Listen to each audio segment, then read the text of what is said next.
सभी का online class में स्वागत है। अभी हम लोग पढ़ने जा रहे हैं क्लास 10 का मैथमेटिक्स, जिसमें हम लोग पढ़ रहे हैं बहुपद। बहुपद में बहुत सारी बातें हुई हैं, बहुत सारे क्लासेज हुए हैं, जिसमें अभी तक हम लोगों ने जाना है कि बहुपद का शून्य कैसे निकालते हैं, शून्य गुणांक के बीच संबंध, बहुपद का प्रकार वगैरह, यह सब हम लोग पढ़े हुए हैं। इसमें से बहुपद के टाइप में हम लोग शून्यक निकाले हुए हैं, गुणांक पढ़े हुए हैं, बहुपद का भाग किए हुए हैं, कैसे विभाजन करते हैं।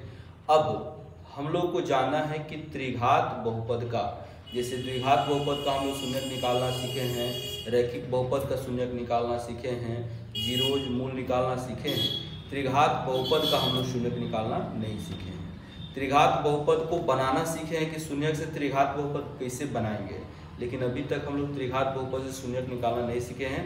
तो आज के क्लास में हम लोग सीखेंगे कि त्रिघात बहुपद का शून्यक हम कैसे निकालते हैं। ठीक, अब ध्यान दें कि यहाँ पे हम एक त्रिघात बहुपद लिए हैं।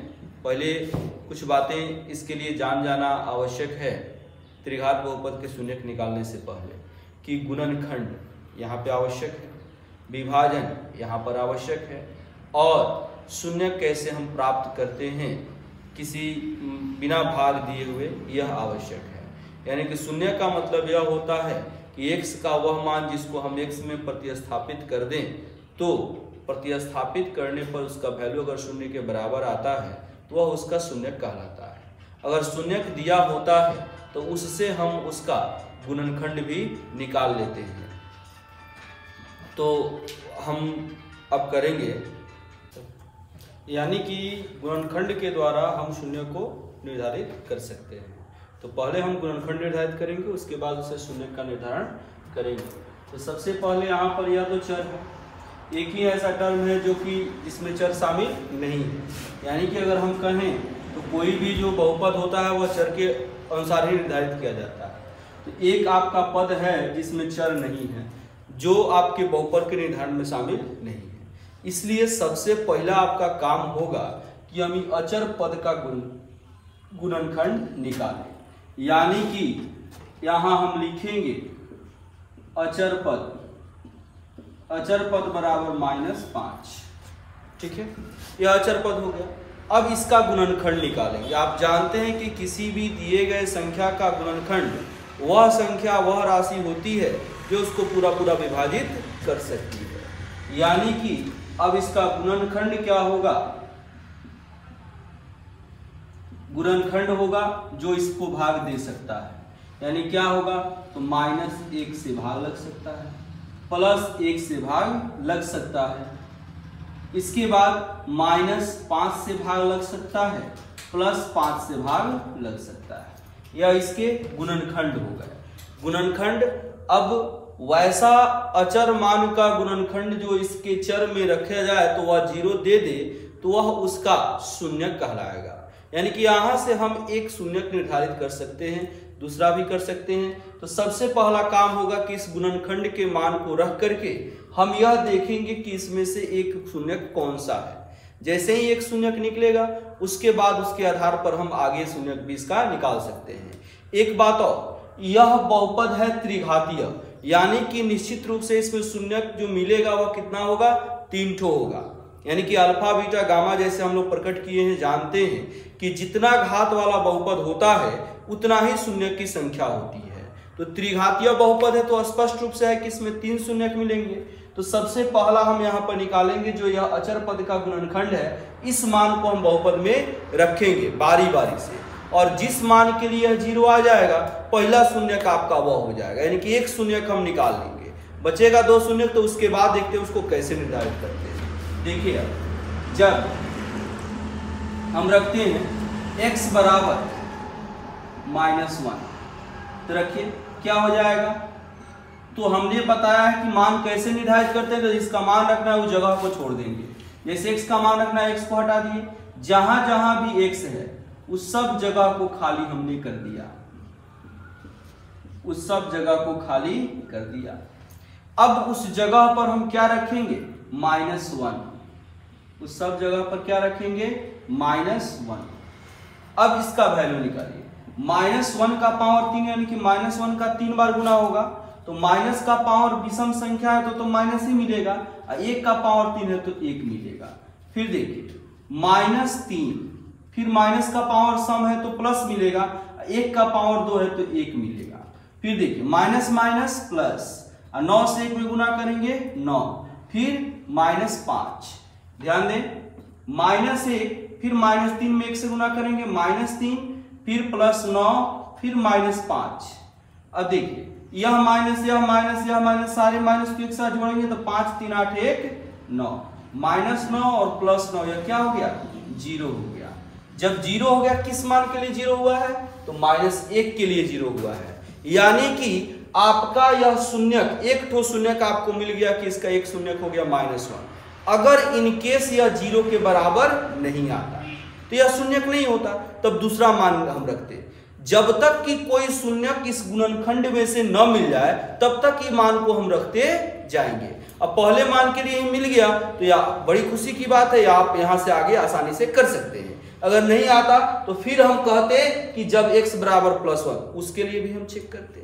फिर जब उसके लिए नहीं आता तो अगले के लिए, मतलब कि पूरे गुणनखंड में से कम एक मान के लिए यह 0 जरूर मिलेगा आपको, और जिसके लिए वह 0 मिलेगा पहला गुणनखंड वह हो जाएगा। अब देखिए आगे, जब x बराबर -1 के लिए यह 0 दे रहा है, यानी कि इसका शेषफल 0 है, इसका गुणनखंड हो जाएगा।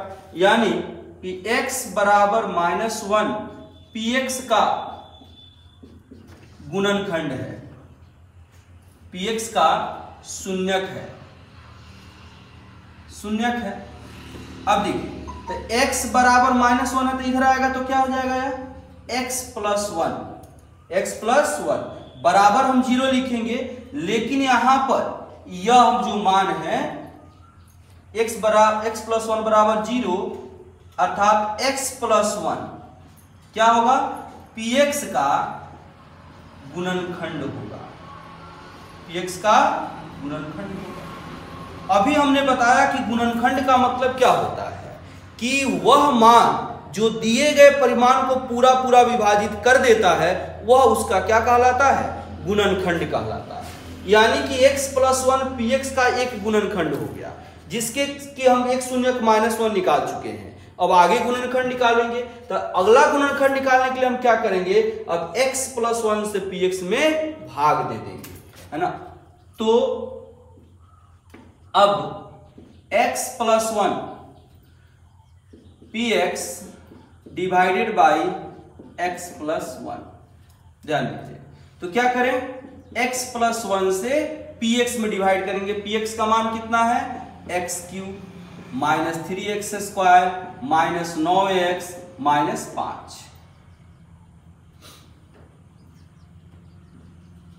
यहां पर लिख लेते हैं px डिवाइडेड बाई x + 1। यह यहां पर देखिए भाग का प्रोसेस आ गया। इसी विभाजन के चलते हम पहले ही शून्यक नहीं बताए हैं। अब चूंकि आप लोग विभाजन की क्रिया पढ़ चुके हैं, इसलिए यहां से हम लोग गुणनखंड निकाल करके शून्यक आसानी से निकाल सकते हैं। अब देखिए सबसे पहले भागफल का पद निकालते हैं, तो प्रथम पद क्या आएगा, कैसे निकालते हैं आपको पता है। इसका अधिकतम घात कौन, x³, भाजक का अधिकतम घात कौन, x, तो एगो x से एगो x कट जाएगा, x² आएगा, यानी कि x² भागफल का एक पद हो गया। अब देखिए अब क्या होगा, अब इस x² से इसमें गुना कर देंगे, तो x² से x में गुना करेंगे x³ प्लस प्लस प्लस 1 से x² में गुना करेंगे x², घटा देंगे, घटाएंगे तो सब minus plus minus minus plus minus, यह कैंसिल हो जाएगा। यह टर्म x² यहां पर x² जो है दोनों टर्म माइनस है, तो पद समान चिन्ह समान, क्रिया किसका होगा, जोड़ का। तो 3x² और 1x² कितना हो जाएगा, 4x², दोनों का चिन्ह चूंकि माइनस है तो माइनस हो गया, फिर -9x, फिर -5। अब इसका अधिकतम घात वाला पद कौन है, x का पावर 2, तो भागफल का दूसरा पद हम देखेंगे क्या आ रहा है। दूसरा पद क्या होगा, तो इसके अधिकतम घात में यानी कि -4x² में भाग दे देंगे कितना से, x से, तो यहां से एगो x से एगो x कट जाएगा, -4x बच जाएगा। अगला पद हो गया -4x, अब इससे गुना कीजिए, माइनस प्लस माइनस, 4 यहाँ पे अचर मान नहीं है तो 4 का 4 हो गया। x गुना x क्या हो गया x square, minus plus minus, 1 से 4x गुना करेंगे 4x। अब देखिए चिन्ह में परिवर्तन कर देंगे, माइनस का प्लस, यह कैंसिल हो जाएगा, यह x वाला पद या x वाला पद, एगो माइनस एगो प्लस है, क्रिया कौन सा होगा घटाओ का, घटा देंगे बड़ा में से छोटा को, 9 गो x में से 4 गो x जाएगा 5 गो x, चिन्ह बड़ा का देंगे यानी कि माइनस हो गया, फिर जो बचा उसको लिख लिए। अब तीसरा पद देखिए, तो क्या करेंगे, इसके बड़े घात में यानी कि -5x में x से भाग देंगे, एगो x कट जाएगा, -5 आ जाएगा, यहां पर हमने -5 लिखा, -5 से गुना कीजिए तो -5x प्लस -5 प्लस हो गया, 5x से 5x कैंसिल, 5 से 5 कैंसिल, शेष 0 हो गया। यानी हम लिख सकते हैं, क्या लिख सकते हैं, px बराबर यानी कितना बराबर, कितना px बराबर भाजक गुना भागफल जोड़ शेषफल होता है। भाजक कितना हो गया बताइए, x plus 1 into x square minus 4x minus 5 और प्लस 0 तो इतना ही टर्म आ जाएगा प्लस 0, तो इसको 0 में जोड़ेंगे तो यही पद मिलेगा। अब हमको शून्यक निकालना है, ध्यान दीजिए, तो शून्यक के लिए आप पहले से जानते हैं क्या करते हैं, हम बहुपद को 0 के बराबर कर देते हैं। तो बहुपद को जब 0 के बराबर करेंगे तो क्या मिलेगा बताइए, x plus 1 into x square minus 4x minus 5 is equal to 0, यानी कि एक बार यह 0 के बराबर और एक बार यह 0 के बराबर। तो ध्यान दीजिए,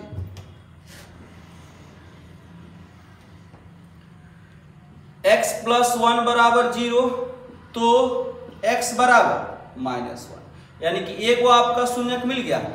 फिर क्या होगा, जब x square minus 4x minus 5 बराबर 0, देखिए तो यह द्विघात बहुपद के जैसा है। अब जैसे द्विघात बहुपद का हम शून्यक निकाले उसी टर्म पे निकालेंगे, फर्स्ट टर्म प्लस है लास्ट टर्म माइनस है, तो यहां पर बीच वाली क्रिया क्या होगी, घटाव की होगी। तो पहला पद लिख लें, अंतिम पद लिख लें, बराबर 0 लिख लें, माइनस है तो माइनस, x है तो x, पहला प्लस अंतिम माइनस, यानी कि बीच में होगा घटाव, घटाने पर कितना आना चाहिए 4 और गुना करने पर कितना, दोनों के गुणनफल के बराबर, दोनों को गुना कीजिए, 1 गुना 5 कितना है 5, 5 का गुणनखंड करेंगे तो 1 और 5 आएगा, यानी कि 5 में से 1 जाएगा 4 और 5 गुना 1 5 होता है। क्या लिखेंगे, 5 माइनस 1, देखिए 5 में से 1 जाएगा 4 आ जाएगा, 5 में से गुना करेंगे 5, तोड़ दीजिए इसको, क्या लिखेंगे, x square minus 5x minus minus plus x minus 5 बराबर 0, दोनों में से हम कॉमन ले लेंगे, इसमें से x कॉमन ले लेंगे तो x माइनस 5 और यही पद यहां पर लिख देंगे बराबर 0, माइनस का माइनस है, 5 का 5 है, 5 से 5 भाग देंगे 1, चिन्ह में कोई परिवर्तन नहीं तो प्लस हो गया। क्या होगा बताइए, तो x माइनस 5 कॉमन ले लिए तो क्या बचेगा, x प्लस 1 बराबर 0। अब देखिए यहां पर स्पष्ट है, एक बार x माइनस 5 0 के बराबर और एक बार x प्लस 1 0 के बराबर, यानी कि अब यहां से जो 3 वो आपका जो शून्यक चाहिए हम आसानी से निकाल सकते हैं। यानी कि हम एक बार करेंगे x माइनस 5 बराबर 0, तो यह क्या हो जाएगा, x बराबर 5, तो x बराबर 5, यानी कि दूसरा शून्यक हो गया 5, और एक बार हो जाएगा जब x प्लस 1 बराबर 0, तो x बराबर -1, यानी कि गामा बराबर -1। इस तरह से हम 3 शून्य को तीनों को निर्धारित आसानी से कर सकते हैं त्रिघात बहुपद के लिए। अब देखिए यहां पर हमने जाना बहुपद के बारे में, हमने जाना बहुपद के निर्धारण के बारे में, हमने जाना बहुपद के प्रकार के बारे में, हमने जाना बहुपद के व्यापक रूप के बारे में, हमने जाना बहुपद कहां से आता है, हमने जाना बहुपद का जो प्रकार होता है पद के आधार पर, घात के आधार पर, उसका कैसे हम लोग निरूपण करते हैं, हमने जाना उसके मान को निकालने के बारे में, हमने जाना उससे संबंधित उसका शून्यक निकालने के बारे में, यानी कि मान में शून्य किस मान के लिए प्राप्त होगा। हमने जाना कि बहुपद का शून्यक कैसे निकालते हैं, हमने जाना बहुपद का आरेख कैसे निर्धारित करते हैं, हमने जाना बहुपद के आरेख से शून्यक कैसे निकालते हैं, हमने जाना बहुपद के आरेख से घात वाला बहुपद किस घात का बहुपद है उसको कैसे ज्ञात करते हैं, हमने जाना कि द्विघात बहुपद और उसके शून्यकों के गुणांक, द्विघात बहुपद के गुणांक और शून्यकों के बीच क्या संबंध होता है, हमने जाना द्विघात बहुपद का कैसे शून्यक निकालते हैं, हमने जाना कि शून्यक से द्विघात बहुपद का निर्धारण कैसे होता है, हमने जाना त्रिघात बहुपद के गुणांक और शून्यक के बीच क्या संबंध होता है, हमने जाना त्रिघात बहुपद का शून्यक कैसे निकालते हैं अभी, और हमने जाना शून्यकों के द्वारा त्रिघात बहुपद का निर्धारण कैसे होता है। हम लोग इस बहुपद में इतना तक जान चुके हैं। अब हम लोग का बस टारगेट यही है, यह जितने भी सारे हम लोग कंसेप्ट पढ़े हैं इन सारे कंसेप्टों को ध्यान में रखते हुए हम इस पे क्वेश्चन निर्धारित करें।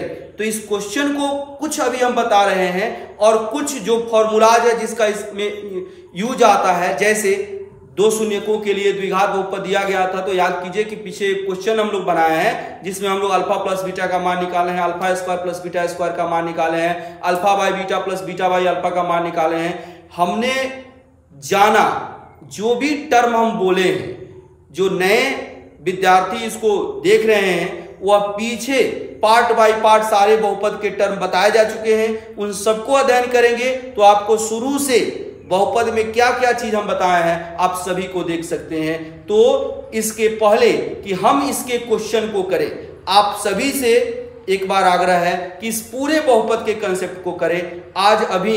इसके बाद हम कुछ क्वेश्चन को भी अभी बता रहे हैं, तो इस क्वेश्चन को देखेंगे और इसके आधार पर, इसके बेस पर कुछ किताब की क्वेश्चन को करेंगे, कुछ एक्स्ट्रा क्वेश्चन करेंगे। कुछ अगर आपको परेशानी है तो आप कमेंट बॉक्स में फोटो के द्वारा आप डाल सकते हैं क्वेश्चन को, उसको भी हम अगले क्लास में हम बना देंगे। जिसको भी जो परेशानी है वह सारे क्वेश्चन अब आप डाल सकते हैं। तो एक्सरसाइज तो बनवाएंगे ही, साथ साथ उस क्वेश्चन को भी करवाएंगे। तो आइए इसके पहले हम कुछ फॉर्मूला देखते हैं और उससे संबंधित कुछ क्वेश्चन को करते हैं। तो देखिए कुछ क्वेश्चन हम लोग करते हैं। यह दोनों क्वेश्चन आर.एस. अग्रवाल से लिए गए हैं। यह दोनों क्वेश्चन एक विद्यार्थी के द्वारा डाला गया था जिसको अभी हम बताने जा रहे हैं, तो थोड़ा ध्यान देंगे। यह बहुत भारी क्वेश्चन नहीं है, बहुत हल्का क्वेश्चन है। यह आपके सबसे पहले बात की आर.एस. अग्रवाल जो गणित बोध आपका किताब है, गणित बोध भाग 2, उसी के किताब से यह लिया गया है जो बहुपद चैप्टर का है। तो इस चैप्टर में से यह क्वेश्चन नंबर 13 है, क्वेश्चन नंबर 18 है। आइए इसको देखते हैं। सबसे पहली बात क्वेश्चन नंबर 13 कह रहा है कि आपको एक द्विघात बहुपद ज्ञात करना है जिसके शून्यकों का योगफल तथा गुणनफल क्रमशः 5/2 तथा 1 है। सबसे पहला सॉल्यूशन हम कर रहे हैं क्वेश्चन नंबर 13 का, यानी कि सॉल्यूशन 13। ध्यान दीजिए, हम मान लेते हैं कि द्विघात बहुपद, माना कि द्विघात बहुपद का दो शून्यक अल्फा तथा बीटा है, अल्फा तथा बीटा हमने मान लिया। ठीक, अब देखिए यहां पे प्रश्न कह रहा है शून्यकों का योग, शून्यकों का योग यानी कि अल्फा और बीटा का योग। तो प्रश्न से अल्फा प्लस बीटा कितना हो गया, देखिए 5/2, और शून्यकों का गुणनफल यानी कि अल्फा इंटू बीटा कितना दिया हुआ है, 1। ठीक है, अब आपको पहले दो इसमें क्वेश्चन का पार्ट है। एक तो आपको शून्यकों का योग और गुणनफल दिया हुआ है, तो इससे हमको द्विघात बहुपद निकालना है, और फिर उसी बहुपद का हमको शून्यक भी निकालना है। ठीक, तो पहले बहुपद निकलेगा, फिर उसका गुणनखंड करके हम लोग शून्यक निकाल लेंगे, जैसे शून्यक निकालते हैं। बहुत इजी है, ध्यान दीजिए। अब द्विघात बहुपद आपको बताए हैं कि उसका फॉर्मूला यूज करेंगे। आप जिस चर के अकॉर्डिंग चाहे उस चर के में आप निकाल सकते हैं, इसमें कोई दिक्कत नहीं है। तो द्विघात बहुपद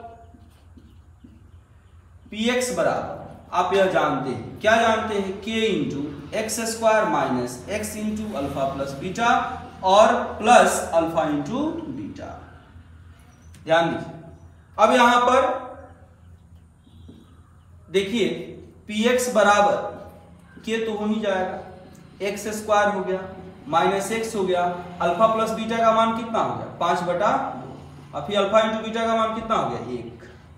ध्यान दीजिए, तो ये हो गया के, यहाँ पे बटा का जोड़ करेंगे लघुत्तम हो गया 2, 1 से 2 में भाग देंगे 2, 2 से एक्स स्क्वायर गुना करेंगे 2x स्क्वायर, फिर 2 से 2 में भाग देंगे 1, 1 से 5x में गुना करेंगे तो माइनस 5x होगा, फिर प्लस 1 से 2 में भाग देंगे 2, 2 से 1 में गुना करेंगे। यह अचर टर्म का जो कॉमन होता है उसका कोई वैल्यू बहुपद में नहीं होता है, जो कॉमन है प्रत्येक पद में उसका, तो यानी कि k और 2 को हटा देंगे क्योंकि यह सब में कॉमन है, यानी कि अब क्या हो जाएगा बोलिए, तो यहां पर px बराबर क्या लिखेंगे बहुपद 2x square minus 5x plus 2 हो गया। यह आपका बहुपद हो गया फर्स्ट पार्ट। क्वेश्चन नंबर 13 का पहला आंसर हो गया कौन कि द्विघात बहुपद ज्ञात करना है, तो द्विघात बहुपद कौन हो गया 2x square minus 5x plus 2। अब इसका शून्यक निकालना है, ध्यान देंगे शून्यक के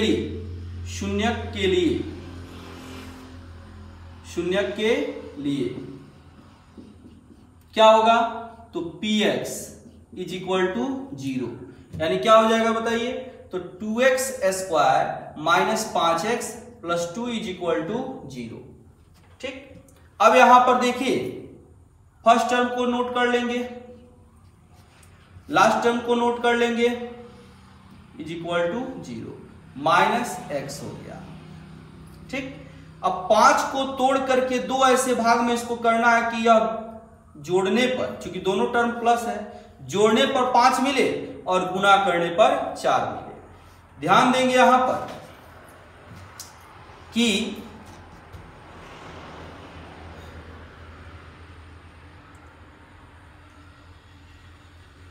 चार का गुणनखंड हम कर ले 2 दूना 4, फिर 2 से 1, तो 2 दूना 4 1 5 और 4 में 1 से गुना करेंगे 4, ये सीधा हो गया 4 और जोड़ 1, इनकी 4 एकम 4 5 और 4 गुना 1 4 आ जाएगा। अब देखिए इसका को हम तोड़ते हैं, क्या हो जाएगा 2x square minus plus minus 4x minus plus minus x plus 2 is equal to 0। अब कॉमन ले लेंगे। अब यहां पे बताइए कौन टर्म है अचर पद जो दोनों को भाग दे सकता है, देखिए 2 है और 4 है, तो सबसे बड़ा संख्या 2 मिलेगा जो दोनों को भाग दे सकता है। हमने बताया भी है अचर पद को कॉमन लेने के लिए अगर किसी में से लेना हो तो अगर नहीं समझ में आ रहा हो तो उसका मसा निकाल लेंगे, नहीं समझ में आ रहा हो तो गुणनखंड कर लेंगे, जो सब में शामिल होगा वो कॉमन हो जाएगा। तो देखिए पहला काम कि क्या करेंगे मसा निकालेंगे कर लेंगे, दूसरा काम कैसे करेंगे तो गुणनखंड निकाल लेंगे, जैसे 2 का गुणनखंड 1 गुना 2, 4 का गुणनखंड 1 गुना 2 गुना 2, यह हो गया। अब देख लेंगे कि सब में कॉमन क्या है उसको ले लेंगे, तो इसमें कॉमन 2 है, इसमें कॉमन 1 है, यानी कि 2 गुना 1 इसका क्या हो जाएगा 2 हो जाएगा, यानी कि 2 ही वह बड़ा संख्या होगा जो इसमें से कॉमन हो जाएगा। और चर जो x है दोनों में तो x हो जाएगा, भाग दे देंगे, यहाँ पे x बचेगा, माइनस हो गया 2x से इसमें भाग देते x x कट जाएगा 2 दूना 4, फिर यही टर्म यहाँ पर लिख देंगे x माइनस 2 से 2 में भाग देंगे 1, प्लस का माइनस हो गया इसलिए यहाँ पे क्या आएगा माइनस बराबर 0। अब देखिए यहाँ x माइनस 2 तो कॉमन ले लेंगे, क्या हो जाएगा x माइनस 2, यहाँ पे क्या बचेगा 2x minus 1 is equal to 0। तो क्या होगा बताइए, जब x माइनस 2 बराबर 0 तो x बराबर 2 और 2x माइनस 1 बराबर 0 तो क्या हो जाएगा बोलिए, माइनस 1 इधर आएगा तो प्लस 1, 2 गुना में इधर आएगा तो भाग, यानी कि x बराबर 1/2, यानी कि अल्फा बराबर 2 और बीटा बराबर 1/2। यह हो गया अब दूसरा पार्ट इस बहुपद का शून्य, बस यह हो गया। इसके बाद देखिए क्वेश्चन नंबर 18, क्वेश्चन नंबर 18 कैसे करते हैं इसको, यह हो गया सॉल्यूशन 18, बहुत आसान है, ध्यान से समझेंगे कोई दिक्कत नहीं है। यहां पे कह रहा है यदि द्विघात बहुपद इतना के शून्य इतना, बहुपद कौन हो गया देखिए px बराबर कितना हो गया x square plus 7x plus b के दो शून्य, एक है 2/3 और एक है -3। इसका मतलब यह हुआ कि इन दोनों का मान रखेंगे तो यह 0 के बराबर आ जाएगा। सीधा सीधा बात है, यानी कि यह दोनों किसके मान होंगे? बहुपद जो है वह x चर का है, यह दोनों भी x के मान होंगे। जिस मान को रखेंगे तो उसका मान 0 के बराबर हो जाएगा, यानी कि x बराबर 2/3। जब यहां पर लिख देते हैं x बराबर 2/3 और x बराबर -3, इन दोनों मानों के लिए इसका मान 0 होगा। तो जब x बराबर 2/3 तो क्या हो जाएगा बताइए? px बराबर 0 हो जाएगा, यानी कि p 2/3 बराबर 0। तो जहां x है उसके जगह पर 2/3, तब बोलिए a 2/3 का स्क्वायर, फिर प्लस 7 2/3, फिर प्लस b बराबर 0। अब यह क्या हो जाएगा? a इंटू 2 दूना 4, 4/3 प्लस 7 दूना 14, 14/3 प्लस b बराबर 0। अब यहां पे 3 लघुत्तम हो जाएगा, तो 3 लघुत्तम हो जाएगा तो यहां 4a, यहां 14 और यहां 3b बराबर 0। अभी हो जाएगा 4a प्लस 14 प्लस 3b, यह भाग में जाएगा तो गुना में यह 0। इसको इक्वेशन 1 मान लेते हैं।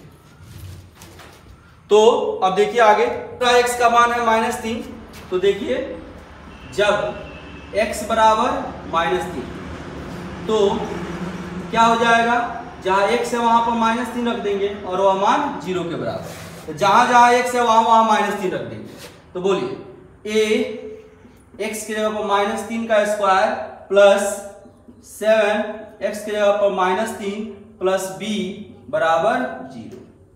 अब बोलिए a -3 का स्क्वायर कितना हो जाएगा? 9, फिर plus minus minus 7 Trika 21 plus b बराबर 0।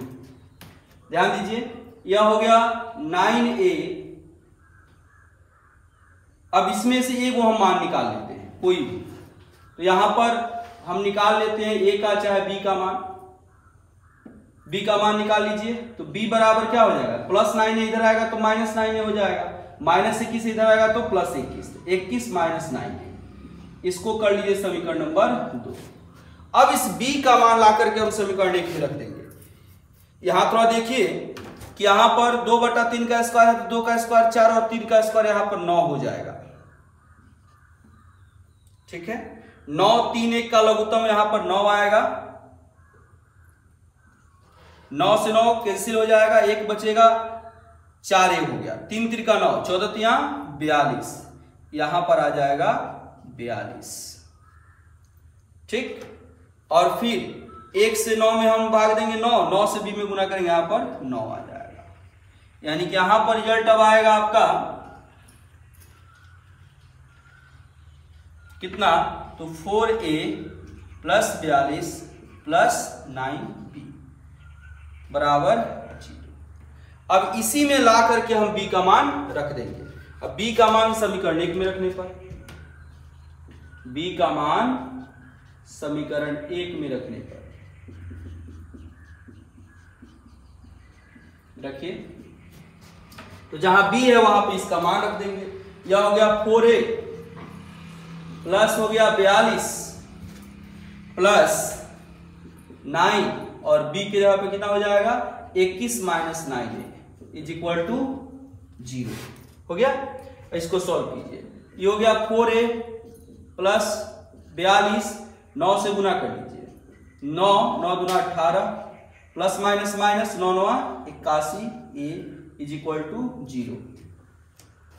ध्यान दीजिए 189 है।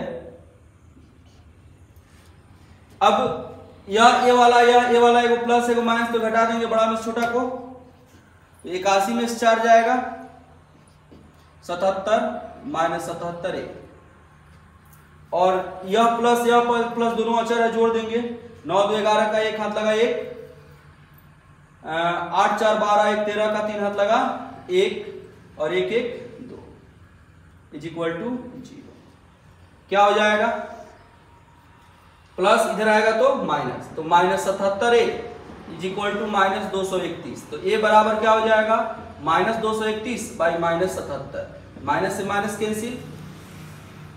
अब यहाँ पे 77 से कट जाएगा 3 जाएगा, यानी कि A का मान कितना हो गया 3।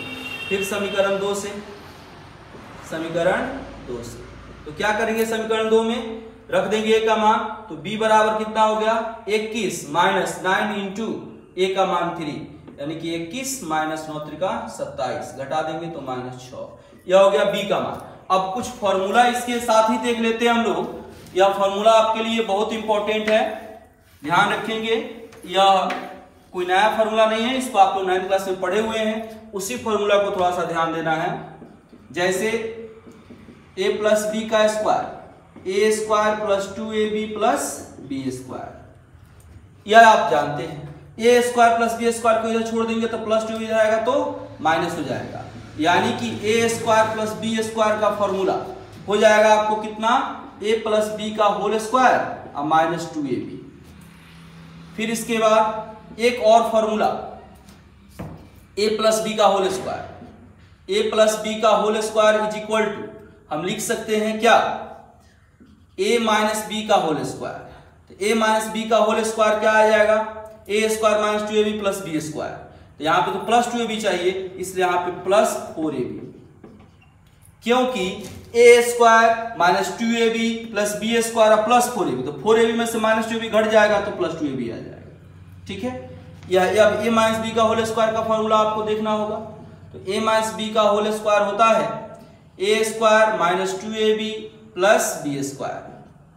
और देखिए इसको इधर कर देंगे तो प्लस में आ जाएगा, यानी कि a² plus b² is equal to a minus B का होल स्क्वायर प्लस 2ab। और देखिए और क्या, तो a माइनस बी का होल स्क्वायर क्या हो जाएगा, a प्लस बी का होल स्क्वायर, और ये तो प्लस है माइनस मिलाना है तो माइनस 4ab। और देखिए a² माइनस b² का formula a plus B into A minus B. इसमें से कोई फॉर्मूला आपके लिए नया नहीं है, सारा फॉर्मूला आप जानते हैं। बस इसको फिर से मेमोरी में थोड़ा सा रिवाइंड कर लेना है, थोड़ा सा फ्रेश कर लेना है। जो है आपका रिफ्रेशमेंट हुआ उसको से केवल रिफ्रेश कर लेना है कि फिर से एक बार रिसाइकल होकर के नया हो जाए आपके माइंड में। यह हो गया। इसके बाद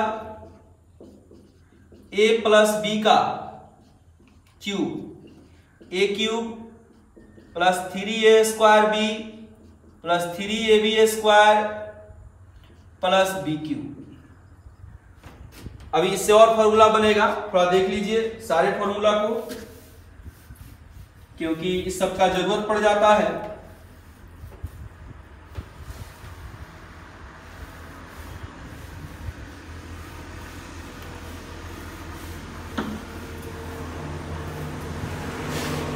ध्यान दें,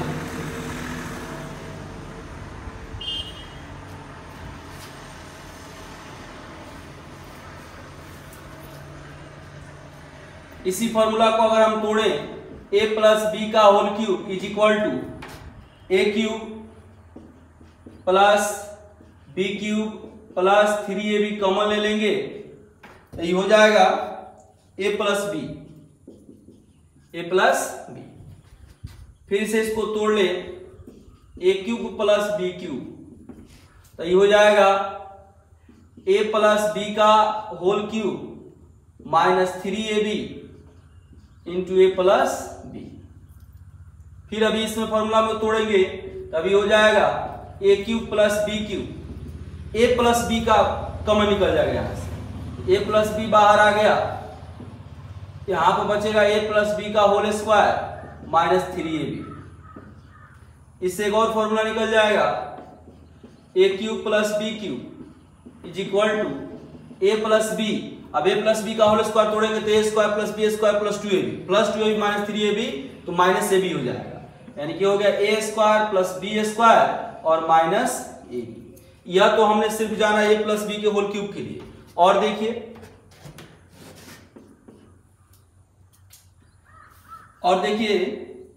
ए माइनस बी का होल क्यूब क्या होगा, A cube minus 3a square B plus 3ab square minus B cube. और देखिए a माइनस बी का whole cube is equal to A cube minus B cube minus 3ab common ले लें तो a minus B. और देखिए A cube minus B cube, इसको उधर कर दे, यह हो जाएगा a माइनस बी का whole cube plus 3ab into A minus B. और देखिए तो यह हो जाएगा A cube minus B cube और a माइनस बी को हम कॉमन ले लें तो क्या बचेगा, a माइनस बी का होल स्क्वायर और प्लस 3ab। अब इसको देखिए A cube minus B cube तो ये हो जाएगा a माइनस बी और इसमें क्या हो जाएगा, a माइनस बी का होल स्क्वायर लिखे तोड़ेंगे तो a square plus B square minus 2 या प्लस 3ab तो ab, तो a square plus B square और प्लस ab। देखिए इतना सारा फॉर्मूला हो गया, इस सब का भी कहीं ना कहीं आपको इसमें जरूरत पड़ेगा जब आगे पढ़ेंगे। अभी और में त्रिकोणमितीय में चलेंगे तो एक दो जगह इसमें फॉर्मूला का यूज आता है, इसका यूज हम लोग करते हैं, तो इस बात का ध्यान रखेंगे। अभी तो अलजेब्रा का बहुत सारा फॉर्मूला होता है जिसमें से कुछ फॉर्मूला को लिखे हैं हम, वो अभी 2-2 पद का है, 3 पद में भी आएगा, इससे ज्यादा भी आएगा, है ना। तो यह सारे फॉर्मूलाज को भी आप दिमाग में रखेंगे, फिर होगा तो इसमें से और भी एक फॉर्मूला है उसको लिख दे सकते हैं। समय ज्यादा इसमें हम नहीं लेंगे क्योंकि अब इसको आप लोग को बताए हैं कि पहले जो पीछे जितना वीडियो है बहुपद का उसको पूरा एक बार रिवाइज आप कर ले, उसको पढ़ करके कॉपी में लिखे हो तो कॉपी से रिवाइज कर ले, कॉपी में नहीं लिखे हो तो वीडियो देख करके एक बार रिवाइज करें। जब भी रिवाइज करें तो मैथ आप पढ़ रहे हैं इस बात का ध्यान रखें, इसलिए प्रैक्टिस के लिए कॉपी कलम का प्रयोग जरूर करें, क्वेश्चन को जरूर बताएं। जो भी बुक आप पढ़ रहे हो जहां से भी क्वेश्चन हो, सोर्स ऑफ क्वेश्चन कोई भी हो उससे कोई मतलब नहीं है, आप क्वेश्चन बनाएंगे, जहां भी परेशानी होगा उस क्वेश्चन को आप डालेंगे, उसका हम सॉल्यूशन देंगे। तो अगले क्लास में बहुपद का जितना भी क्वेश्चन आंसर है 1 क्लास 2 क्लास जो भी लगेगा उस क्वेश्चन को हम लोग करेंगे। तब तक के लिए धन्यवाद।